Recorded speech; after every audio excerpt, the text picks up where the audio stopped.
Hello बच्चों, welcome to the alert classes. तो आज हम डिस्कस करेंगे कि काउंसलिंग के वक्त आपको किन बातों का ध्यान रखना है।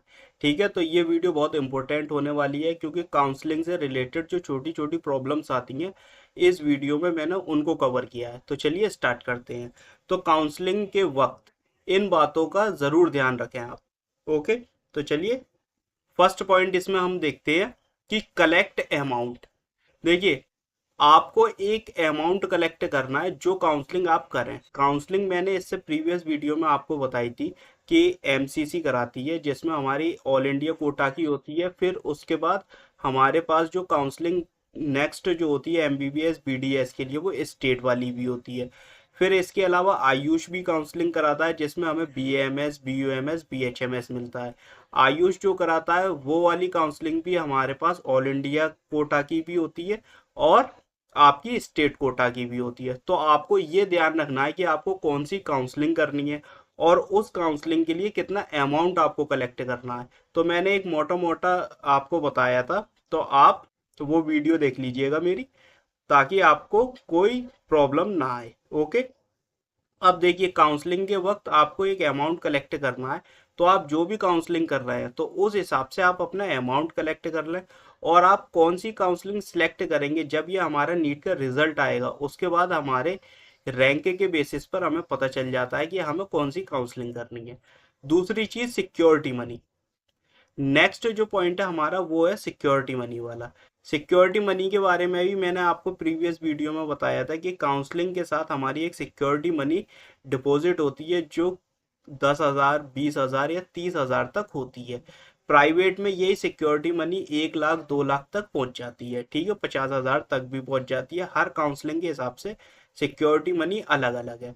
तो आपको ये चीज याद रखना है कि सिक्योरिटी मनी का जब आप पेमेंट करें तो अपने अकाउंट से करें या अपने किसी भरोसेमंद के अकाउंट से करें, जैसे आपके कजन्स है, फैमिली है, ठीक है, या जो आपके फ्रेंड्स है जिन पर आपको भरोसा है कि ये आपके साथ पैसों में कोई भी घपला नहीं करेंगे। क्योंकि अगर आपने साइबर कैफे वाले के पेमेंट से कर दिया और वो आपके भरोसे का नहीं है, तो ऐसा हो सकता है कि वो आपके पैसों के मामले में घपला कर ले। क्योंकि सिक्योरिटी मनी जब आपको सीट नहीं मिलती है तो वो आपकी रिफंड आती है। ठीक है, और वो सेम अकाउंट में ही रिफंड आती है जिस अकाउंट से आप पेमेंट करें। तो इस चीज़ का आप खास ख्याल रखें कि सिक्योरिटी मनी का जो आप पेमेंट करें अपने या अपने भरोसेमंद के अकाउंट से पेमेंट करें। ओके, नेक्स्ट हम चलते हैं थर्ड पॉइंट पर, काउंसलिंग रूल्स। सबसे पहले आपको काउंसलिंग रूल्स बहुत ध्यान से पढ़ने हैं। स्टेट के जो काउंसलिंग रूल्स होते हैं वो अलग होते हैं, हर स्टेट के काउंसलिंग रूल्स अलग अलग होते हैं। तो आपको ध्यान से पढ़ना है कि हमारे एमसीसी के जो ऑल इंडिया कोटा की काउंसलिंग एमसीसी कराता है तो उसके काउंसलिंग रूल्स क्या है और हमारे स्टेट वाले काउंसलिंग रूल्स क्या है। क्योंकि देखिए, रूल्स पढ़ना क्यों जरूरी है, जैसे 4 राउंड्स होते हैं जिसमें स्टे वैकेंसी राउंड जो होता है ये आखिरी होता है। ठीक है, तो स्टे वैकेंसी राउंड तक 4 राउंड हो जाते हैं जिसमें हमें एमबीबीएस बीडीएस की सीट लेनी है। मान के चलिए आपने सीट मिलने के बाद जो बच्चे सीट छोड़ देते हैं कि चलो ड्रॉप लेंगे, ये सीट तो मिल गई, अब हम अगली बार देखेंगे, सीट छोड़ देते हैं, तो वो बच्चा बैन हो जाता है। अब अगर वो बैन होता है तो वो उस साल की काउंसलिंग के लिए तो बैन होता ही है और नेक्स्ट ईयर की काउंसलिंग के लिए भी बैन हो जाता है। सीट मिलने के बाद अगर आप सीट छोड़ते हैं तो उसकी वजह से आप बैन हो जाते हैं। और बैन होने का रीज़न सिंपल है। देखो, आपको एमबीबीएस बीडीएस की सीट मिली है, आपको मिल गई, लेकिन आपने मिलने के बाद छोड़ दी। ठीक है, अब अगर आप नहीं लेते या आप काउंसलिंग नहीं करते या आपको सीट नहीं चाहिए थी तो आपको काउंसलिंग नहीं करनी थी। लेकिन जब आपको सीट मिल गई उसके बाद आप कह रहे हो कि नहीं अब हम सीट छोड़ देते, तो आपकी जगह पे दूसरा बच्चा आ सकता था। तो इस चीज़ का आप खास ख्याल रखें कि अगर आप काउंसलिंग कर रहे हैं और काउंसलिंग में आपको सीट मिलती है तो वो सीट आपको नहीं छोड़नी है। क्योंकि आप ये सोचें कि नेक्स्ट ईयर हम पेपर दे देंगे और अच्छे नंबर ले आएंगे तो हो सकता है हमें एम्स मिल जाए। ठीक है, ये नॉर्मल बात है, बच्चे ऐसा सोचते हैं। तो एम्स, चलो आपके नंबर बहुत अच्छे आ गए, हमने माना 720 आउट ऑफ 720 आ गए, लेकिन आप अपने बैन का क्या करोगे? आप तो बैन हो, उस साल के लिए तो थे ही, नेक्स्ट ईयर के लिए और बैन हो, तो काउंसलिंग तो आप वैसे ही नहीं कर पाओगे। तो इस चीज़ का ख्याल रखें कि आपको बैन नहीं होना है। और सारे रूल्स, हर स्टेट की काउंसलिंग के रूल्स अलग होते हैं, तो ध्यान से पढ़ें। अब देखिए नेक्स्ट हम बात करेंगे स्टेट काउंसलिंग रूल्स के बारे में। एग्जाम्पल के तौर पर हम लेते हैं यूपी स्टेट, ठीक है। यूपी स्टेट में 4 राउंड्स की काउंसलिंग होती है। अब इसमें हमें कॉलेज अलॉट हो गया, ठीक है। 4 राउंड में से किसी भी राउंड में हमें कॉलेज मिल सकता है। तो जब हमें कॉलेज अलॉट हो गया तो हमें एमबीबीएस बीडीएस मिल गया। सीट किसी भी राउंड में मिल जाए, छोड़ने पर बैन हो जाती है। 4 राउंड होते हैं, ठीक है, 4 राउंड्स होते हैं। तो हमने जब सबमिट कर दिया अपने काउंसलिंग फॉर्म वगैरह भर दिया, तो ये रजिस्ट्रेशन होता है, ये कंप्लीट कर दिया हमने, कॉलेज सिलेक्ट कर लिए। तो यूपी का एक सिस्टम होता है कि अगर आपको फर्स्ट राउंड में सीट मिलनी होगी तो मिल जाती है, ठीक है। नहीं तो 4 में से किसी भी राउंड पे आपको सीट मिल सकती है। तो आपको जब वो सीट मिल जाए तो आप सोचें कि नहीं ये सीट हम छोड़ देते हैं, नेक्स्ट राउंड में देखेंगे। तो यहाँ नेक्स्ट राउंड नहीं होता, या जिस राउंड में सीट मिल गई आप ले लो और अपने सीट पर आपको रिपोर्टिंग करनी है, ठीक है। कॉलेज अलॉट हो गया तो आपको वो सीट लेनी है। नेक्स्ट हम बात करते हैं all state counselling rules are different, so read carefully. जो बात मैंने आपको पहले ही बताई कि जितनी भी स्टेट होती हैं उनकी जो काउंसलिंग होती है MBBS BDS BAMS BUMS BHMS BSMS और आपके बी फार्मा बीएससी नर्सिंग, ये सारी जो काउंसलिंग होती हैं इनके रूल्स सबके अलग अलग होते हैं स्टेट्स के। तो आप कोई भी काउंसलिंग करें सबसे पहले रूल्स पढ़ें। देखो ये वो वाले रूल्स नहीं है जैसे आप ऑनलाइन सामान मंगा लिए उसमें आपके रूल्स आते हैं, आप कहते हैं ये तो हम सब जानते हैं, फेंक देते हैं। ये वो रूल्स नहीं है, इसमें आपको एक एक पॉइंट पढ़ना पड़ेगा, ठीक है। और मेन मेन पॉइंट ध्यान रखने होंगे कि कहीं हमसे कोई पॉइंट छूट ना जाए जिसकी वजह से हम पे बैन लग जाए या हमारी सीट छूट जाए। तो ये जितने भी आप रूल्स पढ़ोगे स्टेट के, हर स्टेट के अलग रूल्स होते हैं, कौन से डॉक्यूमेंट्स चाहिए, क्या चीज़ चाहिए, वो सारे रूल्स होते हैं। आप उन रूल्स को ध्यान से पढ़ने हैं आपको, ठीक है। नेक्स्ट हम पॉइंट की बात करते हैं 5। आयुष काउंसलिंग रूल्स जो होते हैं, ठीक है। आयुष वाली काउंसलिंग आपकी कौन सी होती है? जो B M S B U M S B H M S B S M S, ठीक है। तो ये वाली जो काउंसलिंग होती है इसके जो रूल्स होते हैं ये 2 तरीके के होते हैं।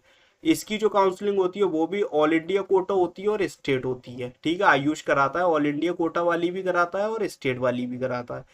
For example all India quota में अगर आपको कोई सीट मिल गई, ठीक है, कॉलेज अलॉट हो गया, छोड़ने पर आप उसी साल के लिए बैन हो जाओगे। मतलब आपने कॉलेज छोड़ दिया ऑल इंडिया कोटा में, फॉर एग्जाम्पल 2025 में हमें सीट मिलती है, हमने कहा नहीं यार हम बीएमएस नहीं कर रहे, हम नेक्स्ट ईयर तैयारी करेंगे, या फिर हम ये सीट छोड़ देते हैं, नेक्स्ट राउंड में देखते हैं। तो उसमें क्या होगा, आप पे बैन लग जाएगा। तो आपको जो सीट मिल रही है वो आपको लेना पड़ेगी। अगर आप इसमें सीट नहीं चाहते तो आप इसका रजिस्ट्रेशन ना करें। अगर रजिस्ट्रेशन कर दिया है और आपको सीट मिल गई है तो आपको वो सीट नहीं छोड़नी है, नहीं तो आप पर उसी साल के लिए बैन हो जाओगे, ठीक है। आप किसी भी काउंसलिंग में पार्टिसिपेट नहीं कर सकते। स्टेट काउंसलिंग की बात करें तो कॉलेज छोड़ने पर उसी साल बैन हो जाओगे। सेम कंडीशन स्टेट में है, अगर आपने कॉलेज छोड़ दिया तो आप उसी साल के लिए बैन हो जाओगे, ओके। और एक बार जब काउंसलिंग रूल्स आए वो भी ध्यान से पढ़ने हैं हमें। अब नेक्स्ट हम पॉइंट की बात करते हैं 6। सिर्फ वो ही कॉलेज फिल करो जो चाहिए। ये सबसे मेन पॉइंट होता है काउंसलिंग का। फॉर एग्जाम्पल जैसे देखो, अब हमने गवर्नमेंट कॉलेज फिल करा, ठीक है, हमने एक लिस्ट बनाई कि भाई हम ये गवर्नमेंट कॉलेज भर देंगे। अब उस लिस्ट के अंदर धोखे से या आपकी आपको उस चीज की नॉलेज नहीं है, उसकी वजह से उसके बीच में कोई प्राइवेट कॉलेज आ गया, ठीक है। अब वो प्राइवेट कॉलेज तो आपको कम नंबर पर भी मिल जाएगा, ठीक है। लिस्ट आपने फिल कर दी, अब लिस्ट आपने क्या कहते हैं उसमें आपने ध्यान से भरा नहीं और आपको प्राइवेट कॉलेज अलॉट हो गया। तो उस कंडीशन में क्या होगा, कॉलेज आपको मिल गया। अब ये कॉलेज मिल जाए तो वो सबसे बड़ी दिक्कत है, क्योंकि ऐसा होता है कुछ कॉलेज में हमको बॉन्ड फी भरना पड़ती है, ठीक है। तो प्राइवेट कॉलेज की बॉन्ड फी जो होती है वो आपकी 25 लाख तक भी हो सकती है। तो आपको ये लिस्ट चेक करनी है कि आपने गवर्नमेंट कॉलेज फिल करा है या प्राइवेट कॉलेज फिल करा है। अगर आपको प्राइवेट चाहिए तो आप प्राइवेट गवर्नमेंट फिल कर सकते हो, ठीक है। आपने ये मन बना रखा है कि इस साल मैं एमबीबीएस करनी है, मुझे मतलब नहीं है, मैं प्राइवेट कॉलेज भी भर दूंगा, तो वो कंडीशन अलग होती है। लेकिन आप सिर्फ गवर्नमेंट के लिए हो, क्योंकि देखो इतना पैसा तो हर किसी के पास नहीं होता जो इतनी महंगी सीट ले। तो हमें ये चेक करना है कि हमें गवर्नमेंट कॉलेज ही चाहिए। गवर्नमेंट कॉलेज जो होते हैं उनमें से भी कुछ स्टेट्स के होते हैं, उसमें भी बॉन्ड फी का कुछ होता है, तो वो जब आएगा तब मैं आपको बताऊंगा। ठीक है, वैसे गवर्नमेंट हमें चाहिए तो वो तो फिर हमें चाहिए ही चाहिए, तो गवर्नमेंट आप भर सकते हो। ठीक है, तो प्राइवेट जब आप लिस्ट फिल करें तो ये चीज़ चेक करें कहीं ऐसा ना हो कि प्राइवेट आपने उसमें ऐड कर दिया हो, और प्राइवेट चाहिए तो कोई दिक्कत ही नहीं है। ठीक है, तो सिर्फ वही कॉलेज फिल करो जो चाहिए। Note, check the college which are select. आपको चेक करना है कॉलेज जो आपने सिलेक्ट करा है, गवर्नमेंट या प्राइवेट। अगर प्राइवेट कॉलेज आपका सिलेक्ट हो जाता है और आपको प्राइवेट कॉलेज नहीं चाहिए, अगर आप प्राइवेट कॉलेज छोड़ते हो तो बॉन्ड फी भी देना पड़ सकता है। ठीक है, अब देखिए बॉन्ड फी होता क्या है। बॉन्ड फीस के बारे में हम लोग बात करते हैं कि अगर बॉन्ड फीस है क्या। देखिए, फॉर एग्जाम्पल जैसे आपको कोई कॉलेज मिला, बॉन्ड फीस वाले कुछ कॉलेजेस होते हैं जो कॉलेज के आगे लिखा होता है कि अगर आपने इस कॉलेज की सीट छोड़ी तो आपको बॉन्ड फीस देना पड़ सकती है। गवर्नमेंट में बॉन्ड फीस है। ठीक है, आप प्रिपरेशन कर रहे हो, आप तैयारी कर रहे हो, आपने कहा कि भाई इस साल कॉलेज हमें अच्छा नहीं मिला, तो अगली साल हम मेहनत करेंगे तो कोई बेहतर कॉलेज लेंगे या अपनी पसंद का कॉलेज लेंगे। इस साल जो सीट मिल गई वो हमने ले ली। ठीक है, मैं आपको बता रहा हूँ पहले गवर्नमेंट के बारे में। तो उसमें आपने क्या करा है, आपने एक सीट खराब कर दी। अब आपको एक साल का तो क्या कहते हैं उसमें पढ़ लिए आप, ठीक है, कॉलेज में। अब आपने दूसरी साल पेपर दिए और आपके नंबर बहुत अच्छे आ गए, तो आपको आपकी पसंद का कॉलेज मिल गया। तो अब ये बताइए आप उस सीट पर सेकंड ईयर से कौन पढ़ेगा, तो वो तो पूरी सीट ही बर्बाद हो गई ना आपकी वजह से। तो उस कंडीशन में आप सीट ना छोड़ो तो उसके लिए बॉन्ड फीस होती है, क्योंकि एक सीट पर खर्चा भी तो हो रहा है। ठीक है, तो उस सीट को आपने छोड़ा तो उस सीट का आपको बॉन्ड फीस भरना पड़ सकता है। सेम चीज प्राइवेट में होती है। प्राइवेट कॉलेज की आपने सीट सिलेक्ट कर ली। ठीक है, अब वो सीट किसे अलॉट करेंगे, उनकी तो सारे राउंड में चली गई वो सीट, तो वो आप पे फिर बॉन्ड फीस लगा देती है। तो प्राइवेट कॉलेज की फीस जो होती है वो 25 लाख तक हो सकती है। तो आपने एक सीट बर्बाद कर दी। ठीक है, कि किस वजह से कि हमें कोई बेहतर कॉलेज मिल जाएगा तो हम ये सीट छोड़ देंगे, अभी ले लेते हैं। तो अभी लेने वाला सिस्टम रखना ही नहीं, क्योंकि तुम्हारे अभी लेने में तो तुम्हारा तो फायदा दिख रहा है तुम्हें, लेकिन इसमें 50-50 चांसेस है। तुम्हें लगता है कि तुम अच्छा कर सकते हो, लेकिन इन केस अगर नहीं हुआ तो तुम्हारे पास तो सीट है ही, लेकिन अगर आपको लगता है आप अच्छा कर सकते हो तो आप वो सीट ना लो। ठीक है, क्योंकि आपकी वजह से वो सीट बर्बाद हो रही है, और उस सीट पर अगर कोई दूसरा बच्चा आता तो अब वो भी रुक गया, तो ये सीट पूरी जीरो हो गई। तो इसीलिए बॉन्ड फीस लगता है।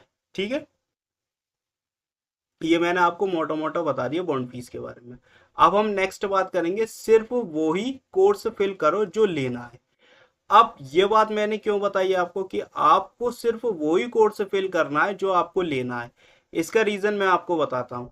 आपको एमबीबीएस और बीडीएस की सीट चाहिए। ठीक है, एमबीबीएस और बीडीएस की सीट चाहिए। आपसे धोखे से या आपको नॉलेज नहीं थी, आपने बीएससी नर्सिंग भी कर दी, और बल्कि आपको बीएससी नर्सिंग करनी नहीं है। अगर करनी है तो आपने सही भरी, लेकिन जब आपको करनी नहीं है, ठीक है, तो आपने ये गलत भरी।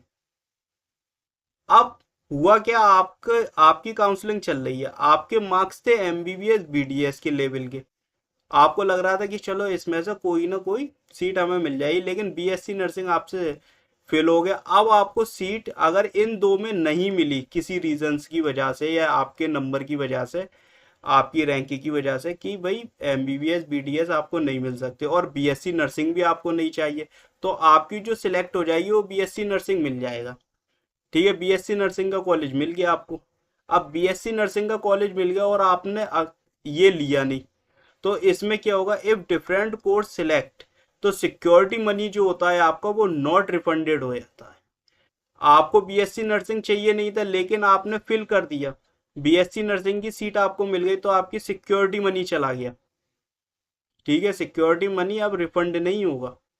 ओके, तो इस बात को खास ख्याल रखना है कि जो कोर्स हमें करना है MBBS BDS, तो सिर्फ हमें वो ही सिलेक्ट करना है। अदर कोर्स हम नहीं सिलेक्ट करेंगे। B pharma, Ayurveda, BSc nursing है। ठीक है, तो इन चीज़ों का आप ध्यान रखिएगा। 8 पॉइंट की हम बात करेंगे, बॉन्ड फीस वाले कॉलेज सिलेक्ट मत करना। जैसा कि मैंने आपको बताया कि सीट मिलने पर अगर आप सीट छोड़ देते हो तो आपको बॉन्ड फीस देना पड़ सकता है, क्योंकि आपने उस सीट को यूज तो कर लिया, लेकिन उस आपकी जगह कोई दूसरा बच्चा आ सकता था, लेकिन आपने एडमिशन नहीं लिया, जिसकी वजह से वो सीट पूरी बर्बाद हो गई। ठीक है, तो आप एक बच्चे का मामला आपने खराब करा, तो उसमें बॉन्ड फीस आपको भरना पड़ सकता है। ठीक है। 9th पॉइंट, काउंसलिंग में करेक्शन नहीं होता है। काउंसलिंग में करेक्शन कब नहीं होता है? जब हम सबमिट कर देते हैं, जब हमने, तो कॉलेज की जो लिस्ट बनाओ वो बहुत ध्यान से सिलेक्ट करो। सबसे ऊपर वो कॉलेज रखो जो तुम्हारी पहली प्रायोरिटी है, फिर उसके बाद अपनी सेकंड प्रायोरिटी। तो कॉलेज ऐसे सिलेक्ट करो, सिटी सबसे पहले अपनी पसंद के करो, सिटी के करो। ठीक है, लिस्ट बनाओ और उसके बाद देखो कि भाई अब हम कॉलेज चाहिए। सबमिट एक बार कर दिया तो उसके बाद एडिट नहीं होगा, तो सबमिट करने के बाद कोई भी चेंजेस नहीं होते। इस चीज को याद रखना। 10th पॉइंट है आपको डॉक्यूमेंट्स रेडी रखो। जो डॉक्यूमेंट्स है वो आपको रेडी रखने हैं ताकि कोई दिक्कत ना आए। और डॉक्यूमेंट्स कौन कौन से आपको चाहिए इसके बाद वाली वीडियो मैं डॉक्यूमेंट्स पे बनाऊंगा, तो आप वो वीडियो देख लें। ठीक है, तो ये जितना भी डिटेल मैंने आपको बताया ये 2024 की काउंसलिंग से रिलेटेड बताया है। ठीक है, 2024 में जो जो काउंसलिंग में चाहिए था या जिन बातों का हमें ध्यान रखना था, ये मैंने उसके रिगार्डिंग बताया है आपको। ठीक है, इस पे इसमें कुछ भी मैंने अपनी तरफ से ऐड नहीं करा, तो ये बातें आपको ध्यान रखनी है। और हर काउंसलिंग का काउंसलिंग की डिटेल बहुत ध्यान से पढ़नी है ताकि कोई मिस्टेक हमसे ना हो। ओके, इसके अलावा भी आपको कोई भी दिक्कत आती है तो आप हमें टेलीग्राम पे ज्वाइन करें। ये चैनल और ग्रुप हमारा दोनों है। यूट्यूब पे आप हमें सब्सक्राइब करें, अपने फ्रेंड्स के साथ शेयर कीजिए। ठीक है, इस काउंसलिंग से रिलेटेड और नीट से रिलेटेड तो सारी अपडेट हम आपको देते ही हैं। उसके अलावा हमारे चैनल्स पर लेक्चर भी हैं, तो हम प्रॉपर पढ़ाते हैं, तो आप ज्वाइन कीजिए। हमारा हाई क्वालिटी कंटेंट है। ठीक है, सारे लेक्चर हमारे हाई क्वालिटी के होते हैं। अभी हमारे चैनल पर केमिस्ट्री स्टार्ट है इसमें, तो आप हमें ज्वाइन कर सकते हैं और अपनी सारी प्रॉब्लम डिस्कस कर सकते हैं। हम आपकी प्रॉब्लम्स का सॉल्यूशन करने की कोशिश करेंगे। ठीक है, इसके अलावा आप हमें व्हाट्सएप पे ज्वाइन कर सकते हैं, लिंक आपको डिस्क्रिप्शन में मिल जाएगी, या फिर आप हमें QR से स्कैन करके भी ज्वाइन कर सकते हैं। ये हमारे टेलीग्राम चैनल के और ग्रुप के QR कोड्स हैं और ये इनकी लिंक्स हैं, तो आप इनके ज़रिए भी हमें ज्वाइन कर सकते हैं। आई होप आपको ये वीडियो बहुत पसंद आए और आपके सारे कन्फ्यूज़न दूर हो जाए, और आपको इन्हीं बातों का खास ख्याल रखना है काउंसलिंग के दौरान। And thanks for watching.